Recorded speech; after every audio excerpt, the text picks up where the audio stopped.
Tre cose sono, diciamo, oggi all'attenzione. La prima è che i conti della società sono in ordine, diranno meglio dopo Righi, e in tempi di pandemia non è un fatto di tutti i giorni. La seconda è che il traffico dà segnali buoni, dirà meglio dopo Righi. Ovviamente siamo sempre lì, la Cina che chiude, le guerre, sono tutti fattori che sull'intercontinentale, sull'internazionale danno problemi, è difficile stabilizzare le previsioni, però anche su questo un po' di ottimismo, l'ultimo mese e mezzo direi che un po' lo sta dando.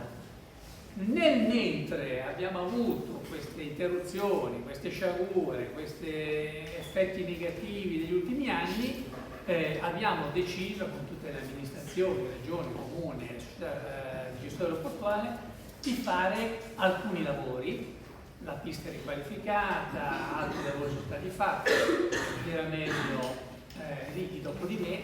Il significato, ed è l'unica cosa che ci tengo a dire, il principale obiettivo di questo aeroporto è migliorare l'accessibilità, e avete visto quanti lavori ci sono in arrivo, ma soprattutto avere più spazi lato terra. Noi quando abbiamo i picchi, come un aeroporto come questo che lavora moltissimo d'estate, auspicabilmente anche le stagioni morte, se rientrano gli spazi dell'aerostazione dobbiamo ingrandirli. Questo è un primo concreto risultato. I lavori più grossi sono l'ampliamento proprio dell'aerostazione, con una migliore accessibilità, e questi lavori, quando usciremo, spero presto, dai problemi di traffico, avremo certamente un aeroporto non solo cittadino ma anche più competitivo, e penso sia una buona notizia. Grazie.